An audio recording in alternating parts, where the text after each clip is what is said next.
নমস্কার বন্ধুরা, আজকে হচ্ছে বৃহস্পতিবার। আজকে অনেক দিন পর চা বানালাম কিংশুকের জন্য, কারণ কিংশুকেই চা খাই, আমি তো চা খাই না। তো কিংশুককে দিয়ে দিই, তারপরেই বেরোলাম বাজার করতে।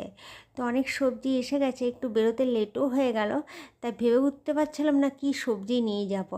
এখানে সবজিগুলো সামনে সাজানো আছে, তো সামনের বাজারেই এসেছি। বিকেলবেলায় যখন অহনকে ব্যাডমিন্টন ক্লাসে নিয়ে যাই, তখন দেখলাম পাবনপুত্র হনুমানজির মন্দিরে বেশ সুন্দর লাইটিং, পুরো রাস্তায় লাইটিংয়ে ভর্তি। ভেবে উঠতে পারছিলাম না কিসের জন্য এই লাইটটা জ্বলছে। তো পরে জানতে পারলাম ভিলেজ ফেস্টিভ্যাল চলছে, আর এই ভিলেজ ফেস্টিভ্যাল নিয়ে আপনাদেরকে পরে জানাচ্ছি। তারপরে যথারীতি ক্লাসে চলে আসার পর অহনের খেলা শুরু হলো। তো বেশ সুন্দর খেলা চলছিল। প্রথমে তো ওদের ভালো মতো প্র্যাকটিস চলছিল, সেই ভিডিওটাও সামনে রাখবো।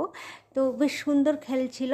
তো বাচ্চাগুলো দেখলাম ধীরে ধীরে কীভাবে বড় হয়ে গেল, আর কি সুন্দর খেলা চলছিল। আপনাদের ব্যাডমিন্টন খেলতে কেমন